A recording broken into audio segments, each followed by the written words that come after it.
Hey there, welcome to my channel. Thank you so much for taking time out of your day to watch this video. It means a lot to me and I hope you enjoy what I have in store because today is part 2 of my Zack Snyder binge fest with his first animated movie, Legend of the Guardians, The Owls of Gahoole. I didn't know what to expect from this movie because I couldn't imagine Zack Snyder making an animated kids movie, but after watching it, I'm starting to think Legend of the Guardians is an underrated gem.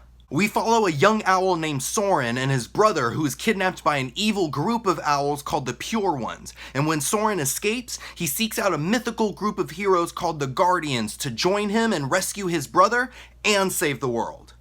Getting into what I like about this movie, Legend of the Guardians has an intriguing story, and you know me, if a movie has a good story, it's starting off on the right foot, because the story is the most important thing to me when it comes to movies. I can forgive a lot of bad if the story is good. It's a world run by owls, and you get this epic hero's quest about this young owl who bands together with a bunch of underdog characters, and they rise up to take down a great evil. I was like, heck yes, fight the power! It's a fun story, especially when it gets into the lore of the Guardians, and Zack Snyder does a really great job of making them look epic. Because they're just a small group of owls that are like the Power Rangers, minus the superpowers. They're just gangster owls that will claw your head off if you're trying to take over the world, and I was digging it. And my god, the animation in this is beautiful. The owls looked so real, I thought they were real owls. I was just sitting there watching the movie like, dang, they trained these owls really well. Look how they're just flying through the trees like that. Oh, they're talking now. Owls can't do that. This might be animated.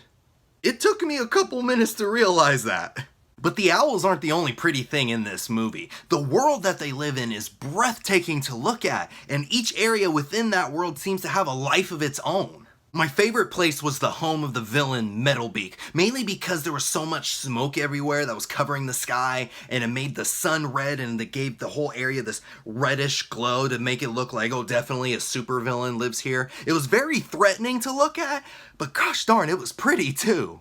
I have to say that this movie has the animation quality of some of the top tier Pixar movies. It's pretty good.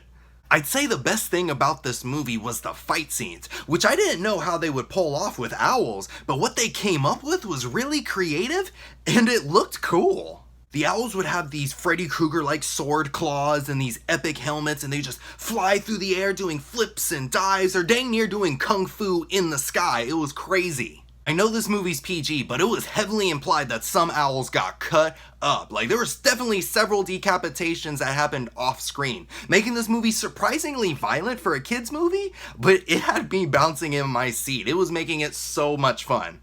Unfortunately, I couldn't enjoy Legend of the Guardians as much as I wanted to, because it felt way too short for the story it was trying to tell. It's an hour-and-a-half long movie, which is pretty standard for a kid's movie, but there were aspects of the film that suffered because it didn't have enough time to properly develop. A big example of that is the Guardians, the whole premise of the movie. Because the story has to move along, you don't get to know any of them except the one main one. There are multiple Guardians, but you don't know their names, what type of skills they have. They're just in the background, and it diminishes their impact on me as a viewer.